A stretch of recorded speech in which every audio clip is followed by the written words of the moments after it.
بسم الله الرحمن الرحیم.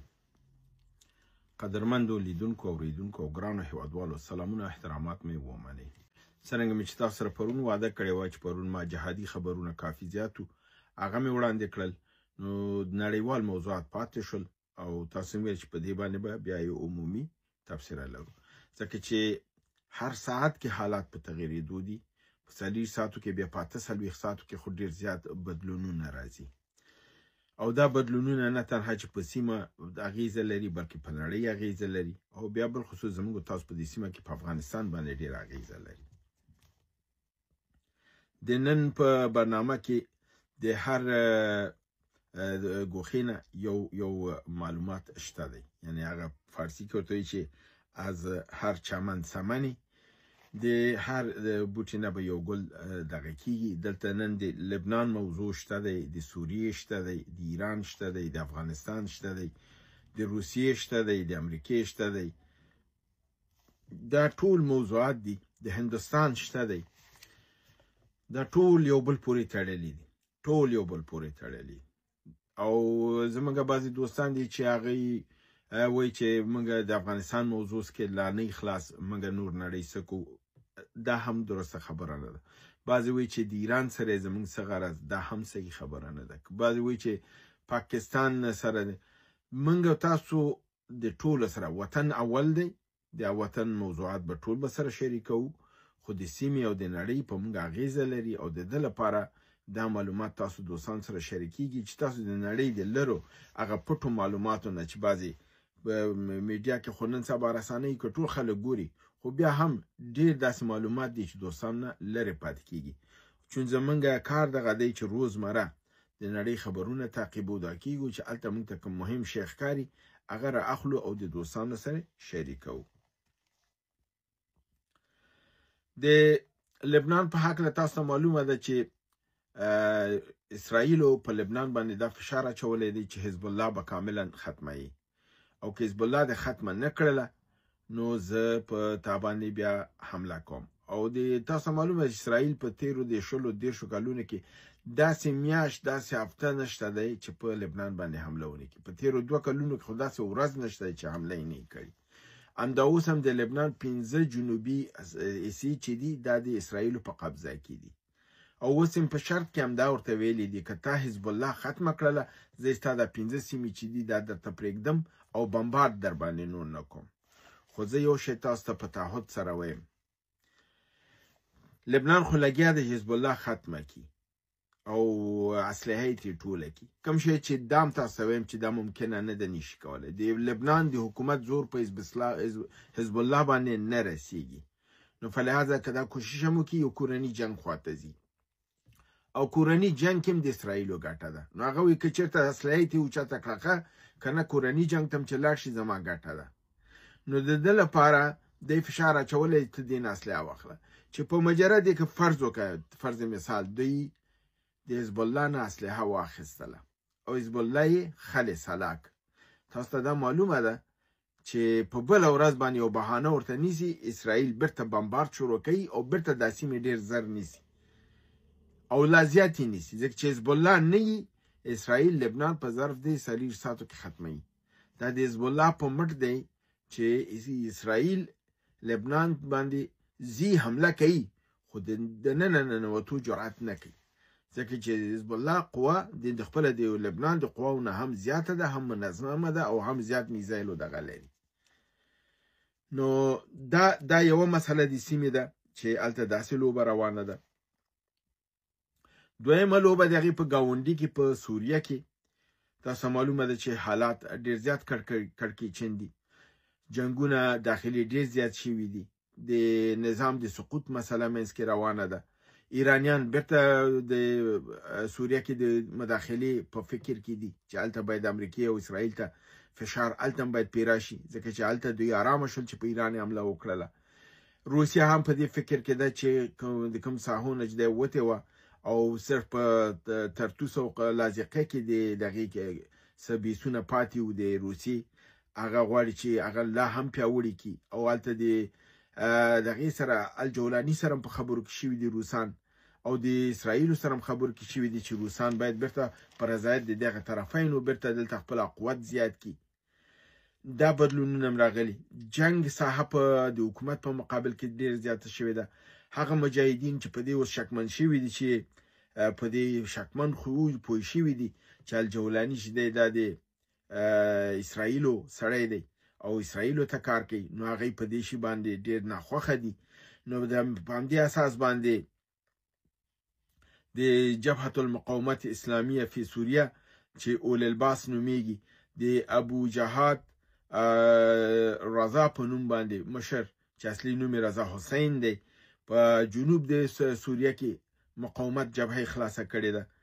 او دی ویلي چې موږ به د امریکا، اسرائیل او د الجولاني په مقابل کې به جنګیږو او خپل مملکت به بیرته آزادوو، ځکه د هغې په نظر مملکت د اسرائیل او د امریکې اشغال لاندې تللی او الجولاني چې دی دا د امریکې او د دی غلام دی. بل حرکت شروع شوی په نامه د الجبهة الوطنیه وطنیه التحریر الجولان. دا دغه ده، دوی هم د په حساب مقاومت او دا په همدغه ښکته ساحه کې شروع کړی دی په د جنوب کې. بل حرکت چې تاسو معلومه ده چې په سره دی چې دولت سره قرارداد لري مګر په بعض مسایلو کې اختلاف په اساس په لګیا دی ورسره جنګیږي، چې د القصد ګروپ دی چې دا یو د حزب دموکراتیک ډله ده او دوی د حکومت سره جوړه کړې ده. په السویدا کې دوی اوس لګیا دي فعالیتونه شروع کړي القصد، او په نورو ساحو کې هم د شام په دغه کې دوی فعالیت شروع کړی د حکومت په مقابل کې، چې دې باندې ترکیه او امریکا بل ورځ غږ وکړ چې تاسو خپل د معاهدې پاسداري وکړئ او بیرته راشئ نظام سره نږدې شي. د کردستان د خوانه یعنی د شمال د خوانه د ترکیه د خوانه په حلب او په ادلب کې هم مقاومتونه روان دي او جنگ ډیر شدید دی او دا چې دی د کردستان یعنی د ترکیه پر پشتوانه باندې دی او دا دغه کېږي چې حتی ترکیه داسې دغه کېږي چې چېرته سوریه خپل هغه دغه دلته کم نه کړي، نو دی ممکن ده چې وارد د صحنې شي. دا د سوریې داسې په لنډه توګه اوضاع ده هلته چې حالات په کړکېچن دي او خلک په مقابل د الجولاني کې اوچت شوي دي او جګیږي او وایي چې الجولاني او اسرائیل او امریکا یو دي او زموږ وطن اشغال دی. دا د شوی بله خبر. د ایران او د اسرائیل د جنگ په مسله کې تاسو معلومه ده چې اسرائیل لګیا دی د امریکې نه اسلحه ترلاسه کوي او روسان لګیا دي ایران سره تسلیحاتي دا کوي. په تیرو څلورو ورځو کې 15 لوی غولپیکرې غټې تیارې نظامی تسلیحات ایران ته د روسیې نه راغلي د شپې خوا نه کوز شوي دي او شپې تر شپې په ډېر حفاظت سره محفوظو ځایونو ته رسول شوي دي. دا د یو بل دغه دی. تاسو دا معلومه ده چې ایران په تیره یو میاشت کې اول خرمشهر 15 راکټ تست کړ، بیا یې ورپسې د دویم میزایل چې و چې په نامه د دغه څلورم نمبر څه چې و نوم یې هیر شو دفتن هغه تست کړ. اوس یې ورپسې یو بل میزایل وبخښئ هغه میزایل فتح 4 څلورم فتح چې هغه 3000 کیلومتر هغه ټست ک. بیا اوس ورپسې د سیاد په نامه 800 کیلومتري میزایل بل نن تازه ټست ک. یعنی دا ورځ تر ورځه دا لګیا دی یو بدلون راځي هلته چې دغه کېږي دا میزایل او دا سیاد میزایل بله ورځ په دغه کې په یمنیانو په اسرائیلو باندې ټست ک. همدا دغه دی ذوالفقار هم ایرانی دی، سیاد هم ایرانی دی. دا یمنیانو په اسرائیل باندې په بنګورین میدان هوایي باندې ټست کړل. په عین حال کې ایران تاسو ګورئ چې سټلایټونه هم دغه کړل، د سیاد په نوم باندې سټلایټ خوشي ک. ورپسې بیا د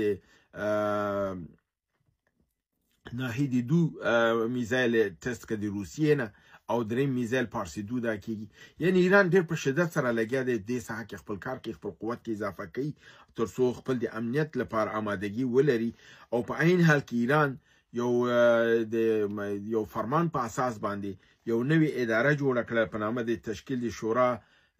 شورای دفاع ملي د ملي دفاع شورای جوړه کړې ده چې دا د پخوا د خامنه‌ای په وخت کې 1980 په مهده کې دا جوړه شوې وه. په هغه وخت کې دا کېدله بیا د هغې وخت کې دا د قانون د 113 مادې لاندې جوړه شوې وه بیا پس دوی ورته قانون بدل کړ د قانون د 114 مادې لاندې همدغه کمیټه د دفاع په کمیټه د امنیت ملي باندې بدله کړله او چون امنیت ملي د دوی په خطر کې و دغې د مخوانه نو دوی دغه نوې کمیټه جوړ کړه دا ډېر باصلاحیته کمیټه د خپل رئیس جمهور د دې ریاست کوي وزیر دفاع عضو دی لوی درستیز عضو دی درې نور جنرالان د دریو قواو نه هوایي زمینی بحري دا پکې دي او د خپل د خامنه‌ای خاص 2 تنه استازي پکې دي دا په دې شورا کې او د نهایي تصمیم نیول شي او هر تصمیم د نهایي دی او د کول شي په هغه وخت کې تصمیم ونیسي او عملی کی ځکه د خپل خامنه‌ای په خپل د دغه کمیټې دفاع چې هغه وخت کې په حساب کې اول دفاع و بیا پس امنیت شو د رئیس او چې هغه وخت خمینی زعیم ملي نو د په هغه وخت رئیس د کمیټې و بیا پس چې د لاړ الته زعیم شو او د یعنی د په خپل دلته خمینی معرفي کړو یو دا معرفي کړو یو په نامه د مصطفی جمران د 2 کسې معرفي کړو او د په حساب د دې شي کافي تجربه لري نو ځکه د 1970 اماغه دغه استلال او د قانون د 114 ماده لاندې دغه خپل دغه برته وګرځاو په طرف دی د شورای امنیت نه شورای دفاع لپاره ویوړه فعلا شورای امنیت هم لګیا د کار کې دام کار کې خو ممکن شورای امنیت به وروسته یا ختمه کیه به پرېږدي د افغانستان متعلق خبره ده چې تاسو معلومه ده امیر خان متقی پاکستان دعوت ک او د آمادګي ونیول میدان هوایي ته لاړ خو د میدان هوایي نه راوګرځول شو ځکه چې ورته اطلاع ورکړ شو چې ته سفر نشي کولای ځکه ملګرو ملتونو اجازه نه ده ورکړي او دا د پاکستان یو رشخندو چې په د باندې وهلی دی یعنی ګورئ تاسو معلومه ده چې کوم مملکت تاسو دعوتي هغه مخکې تر مخکې نه د ملګرو ملتونو د کمیټې 1988 کمیټه ده چې هغه کمیټې ته درخواست ورکول کیږي چې دغه وزیر د افغانستان چې تحریم پیدا موږ دا دعوتو هغه تحریمات معطلي ورته یا ته 30 ساعته د سفر کولی شي 2 ساعته 3 ورځې یعنی 3 ورځې د ماغه په ساعتونو په حساب اجازه ورکړي د پاکستان خپل دعوت ک خپل اجازه نه واخیسته د میدان هوایي ته راځي به ورته وي د پاکستان غواړي په دې رشخان وي چې نه کوم موږ ونه غواړو دنیا ونه غواړي ته سفر هم نشي کولای نو دومره غټ ولې غږیږي ځان غټ ولې نیسي سپکول کوي په دې رقم سره دا دغه در حال چې په خپل پاکستان د رزیلانه لوبه شروع کړې ده الته د ایران د مشر سره یقین اصل هغه ته په حساب معاهده ورسره امضا کړلې الته د امریکایي جنرال په غاړه کې مډال واچو دلته د ایران ته وایي چې زه تا خپل اتومي اسلحه در کوم چې ته ځان نه دفاع وکړي الته د ډونالد ټرمپ نوم اسرائیل او پاکستان دا دوه مملکته اسرائیل او پاکستان د ټرمپ نوم د نوبل مډال د صلح مډال لپاره وړاندې کوي دا د ډبل سټانډرډ د پاکستان او منافقانه لوبه او بل خبر ده چې امریکا روسیه او هند ته اختیار ورکړو چې تاسو د روسیې ته ویلو چې خپل پټرول په هند او په چین باندې نشه خرڅولای او په عین حال کې هند او چین ته ویلو چې د ایران نم پټرول نور نشي انتقالولای هند کاملا جواب ورته ورکړی دی چې موږ اساس دا خبره نشو دغه کولای نن وزارت خارجه د هند یو اعلامیه صادره کړه واغي ویلي چې دا زموږ ضرورت دی او موږ خپل ضرورت لپاره کوم شي زموږ نیاز هغه به موږ د ارزینه چې موږ لاس راځي ابه ترلاسه کوو ورورو د امریکا ګریپ کمیږي او نړیوال سیاست کې د خبره ریډیږي روسانو دا خبره رد کړې دا ویلي چې موږ استاده تحریمات نه منو موږ چې چیرته کولای شو خپل د پټرول دا بخرڅو نو دا یو شپږو موضوعات نړیوالو چې تاسو سره مې شریک کړل هیله ده چې برنامه وګورئ خو کې دوستان سره شریکه کړئ تر بل برنامه تاسو په لوی رب العزت سپارم و ما علینا الا البلاغ